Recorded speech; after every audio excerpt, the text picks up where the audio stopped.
Hello, my name is Ethan Gerald, and I'm excited to share some thoughts on how we as educators can leverage the cultural and linguistic assets of English learners while building strong connections between home and school.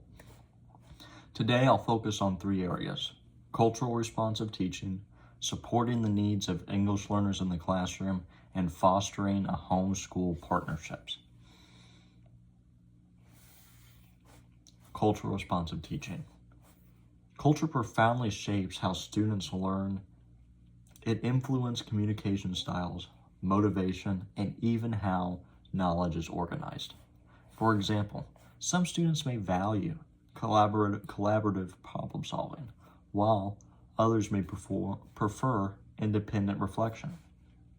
Cultural competence means recognizing these influences, reflecting on our own biases, and intentionally designing instruction that affirms students' identities.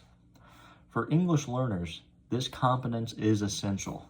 It ensures that language development is supported by meaningful and culturally relevant context.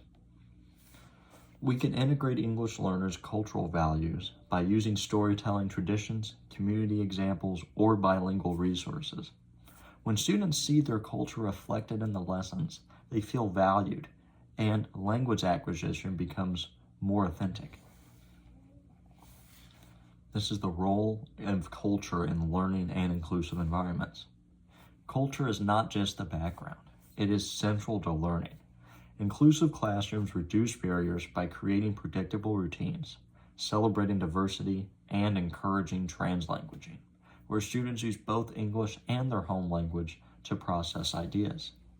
Some steps to create inclusion include displaying multilingual word walls, using visual and graphic organizers, incorporating culturally relevant text, encouraging peer collaboration across groups. These strategies build belonging and accelerate language growth. Celebrating diversity and leveraging assets. To celebrate diversity, we can design lessons that invite students to share personal or family stories connected to unit themes. We can also use multimodal assessments, oral histories, bilingual presentations, or visual projects that honor different ways of showing understanding. Leveraging home language is powerful, allowing students to brainstorm in their first language before drafting in English, and that helps build cognitive bridges. Bilingual glossaries, partner translation activities, and family interviews all reinforce that idea of multilingualism as an asset, not a barrier. Supporting EL's needs in a classroom.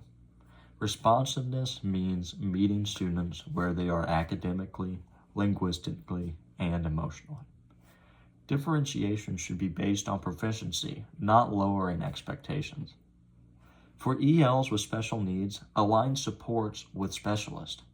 Visuals, sentence frames, and peer scaffolds often serve both language and learning differences. Equally important are social emotional supports, daily check-ins, language for expressing feelings, and community-based rituals. These reduce anxiety and help encourage them to take risk while taking English. Some home and school connections. Families and communities hold what researchers call funds of knowledge, the skills, traditions, and practices that shape learning. When schools tap into these, students see continuity between home and classroom. Some strategies include flexible engagement, meaning meetings at varied times, translated communication, and community walks. Another is co-created learning task, which is inviting families to share cultural texts or practices that anchor lessons. Finally is bilingual family nights, where students teach many lessons in both English and their home language.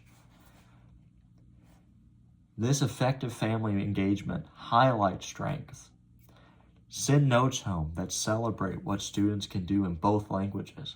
Provide take-home prompts for families to discuss academic topics in their preferred language.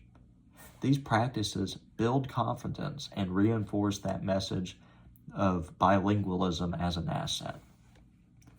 In closing, adopting an asset-based approach reshapes our classrooms. It affirms identity, accelerates language development, and strengthens partnerships with families. I encourage you to try one small challenge this week. Invite a family story into a classroom. Use a translanguaging routine, or send a strength-based note home. Small, consistent actions build equity and trust over time. Thank you for listening. Once again, I am Ethan Geralds, and thank you for your commitment to supporting English learners.